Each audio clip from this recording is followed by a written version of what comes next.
So let's get the inside story on the memo from the man in charge. Devin Nunes is the chairman of the House Intelligence Committee that released this document. Mr. Chairman, thanks for joining us. Great to be with you, Brett. What do you think the biggest takeaway from this memo is in your eyes? Well, I'm sad that we had to get to this point. We should have never been here. It's unfortunate. I didn't want to have to do this. But the sad part is that I have an obligation to the American people when we see FISA abuse, so these are secret courts that exist to target for foreigners, for catching terrorists, for catching people who might be bad actors. And the American citizens that are represented before this court have to be protected. And the only place that can protect them is the U.S. Congress when abuses do occur. Did you write the memo? So it's not a place we wanted to go. It's not a place we wanted to go, but it's where we had to go. Did you write it? Myself, Trey Gowdy, our two investigators, and then obviously checked by the lawyers and the rest of our committee members. Did you read the actual FISA applications?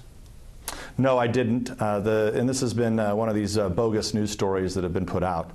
So the agreement we made with the Department of Justice was to create a reading room and allow one member and two investigators to go over and review the documents.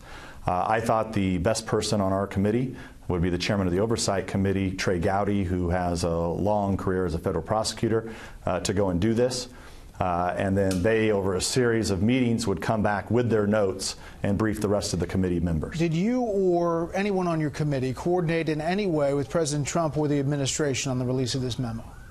No, in fact, we opened up this investigation. No, in fact, we opened up an investigation into DOJ and FBI for FISA abuse and other matters last summer, in the summer of 17. How about with President Trump's lawyers in any way? No. Outside conservative groups, just one today put out an ad that's targeting Rod Rosenstein, the Deputy Attorney General, saying that he needs to do his job or quit. It seemed like it was timed out, but did you work with any outside groups in the formulation of this memo? No, I didn't. In fact, I personally like Rod Rosenstein. But look, the bottom line here is both Mr. Rosenstein, Mr. Sessions, Attorney General Sessions, and Director Wray have work to do. And they can't start doing their work to root out the problems if you don't admit first that you have a problem, and they've been unwilling to do that. But no, I don't work with outside groups on this. The FBI, DOJ, other intel agencies all say there are material omissions in this memo. What did you leave out? Is there justification for the FBI behavior you detail in this memo that we have yet to learn? Yeah, so we looked specifically at just FISA abuse. We wanted to keep sources and methods out. If you remember, 10 days ago, we were accused of a lot of things, especially that we were going to disclose our nation's top secrets. I think everybody's learned that was a total fallacy that was put out by the left and the mainstream media. We didn't disclose any secrets. Part of that is we had to take all of this information and reduce it down into a summary with just the pertinent facts about the FISA abuse. The only area that I am familiar with that we left out would be the history of Carter Page. I explained why we left this out to the director of the FBI. The director of FBI is well aware of my concerns about Mr. Page, and I don't believe that somebody like Mr. Page should be a target of the FBI, especially using salacious information paid for by a political campaign like this dossier was about Mr. Page, and then supplemented by a news story that was actually created by Christopher Steele himself, the author of the dossier. This is outrageous that this happened. Will you vote to release the Democrats' memo? Yeah, we will. When is that going to happen? But it has to go through the same process. When do you think it'll be released? Hard to say. I don't know yet. We haven't even. I've only read through it once. We're going to have to go through and scrub it again. And let's not forget, these are the same Democrats who never wanted to start an investigation. These are the same Democrats who blocked our subpoenas or tried to block our subpoenas back in August. They tried to block our ability to go and get the records from Fusion GPS that led to a lot of the discoveries in this investigation. So these are not honest actors. They know they're not being honest actors, and You know, I get tired of playing whack-a-mole every day with the Democrats on this committee who never wanted to start this investigation in the first place. Democrats are criticizing a lot, as you can imagine. I'm sure you've heard, but they're jumping on one particular part of the memo in particular. The number 4, the memo states that then Deputy Director of the FBI, Andrew McCabe, quote, testified before the committee in December 2017 that no surveillance warrant would have been sought from the FISA court without the Steele dossier information. Democrats say he never said that, did he? Yeah. I mean, it's a summation of a long interview, and that is definitely what he said. Not to mention, we have other witnesses who said very similar things. So the fact of the matter is, the main things that were used to go out and get this warrant was the dossier and the story that corroborated the dossier. So why not put McCabe's quote in there or release the transcript? Well, that would be a whole process that we'd have to go through. Actually, the quotes, I think, are pretty damning themselves. So I wouldn't mind doing that, but we would have to go through a whole process to release transcripts. So you were getting to the point about how much of the FISA applications relied on the Steele dossier. What was the characteristic? You said they were integral, or it was integral? Yeah, they wouldn't have received a warrant without the dossier. The dossier was presented to the court as if it was true. The court was not told that the Democrats actually paid for this. And just step back for a moment. This is not trying to go after some terrorist. This is about, the FBI opened a counterintelligence investigation into the Trump campaign in the summer of 2016. That's what happened. And then they got a warrant on someone in the Trump campaign using opposition research paid for by the Democratic Party and the Hillary Clinton campaign. That's what this is about, and it's wrong, and it should never be done. Is it true that the FBI led the FISA application with the dossier? Yeah, most of the largest percentage of the entire application has to do with the dossier and then using the news story to corroborate the dossier. There are Democrats on your committee talking on another channel today who insisted that the FISA court was told of the political nature of this information. Take a listen. Is there anything inappropriate, do you think, about a partisan political document, the Steele dossier, being used in an application to surveil an associate of a presidential candidate, in this case Carter Page, especially if that fact is not disclosed in the application? Is that inherently wrong, do you think? Jake, that fact was disclosed. It was disclosed to the FISA court that part of the evidence was from a politically motivated source. True? No. I mean, this is things I said earlier. I mean, these guys tell so many lies, you can't keep track of them. That's not true. No. The court was not made aware. And I would think that a judge, if the judge knew that, hey, we have an investigation of the Trump campaign, we're going after this Trump campaign advisor, and oh, by the way, Hillary Clinton's campaign paid for all this information. If that did happen, which it didn't, but if that court did know that, the judge would have to be, I think, considered very suspect. But I don't believe that happened at all. The former FBI director, James Comey, I know you heard in John's piece, tweeted out that's it and went on to criticize this entire operation. Your thoughts on that tweet and Comey's reaction? Well, Mr. Comey had a chance in January, February, March, April, I believe all the way till June, to come clean on who paid for the dossier.